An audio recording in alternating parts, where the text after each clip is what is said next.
সবার সহযোগিতা পেলে বিদ্যুৎ ও জ্বালানি খাতের দুর্নীতির বিরুদ্ধে দুদকের মাধ্যমে ব্যবস্থা নেওয়া হবে। অনুসন্ধানে পাওয়া সব তথ্য নিয়ে দুদকের সাথে আলোচনা করা হবে বলেও জানিয়েছেন বিদ্যুৎ ও জ্বালানি উপদেষ্টা। তার মতে এখন বিভাগীয়ভাবে ব্যবস্থা নেওয়ার সুযোগ তেমন নেই, অনেকেই চাকরি ছেড়েছেন।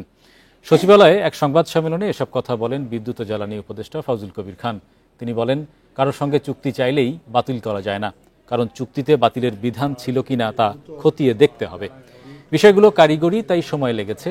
বিভিন্ন প্রকল্পে অনিয়ম, দুর্নীতি ও অর্থ আত্মসাতের তথ্য পাওয়া গেছে। বেসরকারি বিদ্যুৎ কিনতে অতিরিক্ত ব্যয় করা হয়েছে। আদানির সঙ্গে চুক্তিতে দুর্নীতি ছিল। মাসখানেকের মধ্যেই এ বিষয়ে বিস্তারিত আরও তথ্য পাওয়া যাবে বলেও জানানো হয়। এটা হচ্ছে যে national review committee report on anomalies in approval process.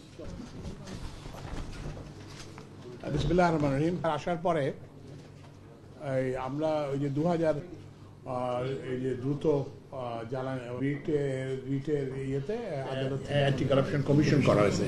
এটা ওদের জুরিডিকশনের ব্যাপার।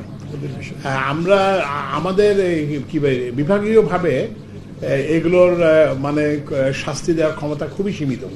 কারণ হচ্ছে কি, অনেকে তো এখান থেকে রিটায়ার করে গেছেন, অনেকে চাকরিতে নাই। আপনি কি করবেন? একটা রিটায়ার্ড লোককে তো কি করবেন?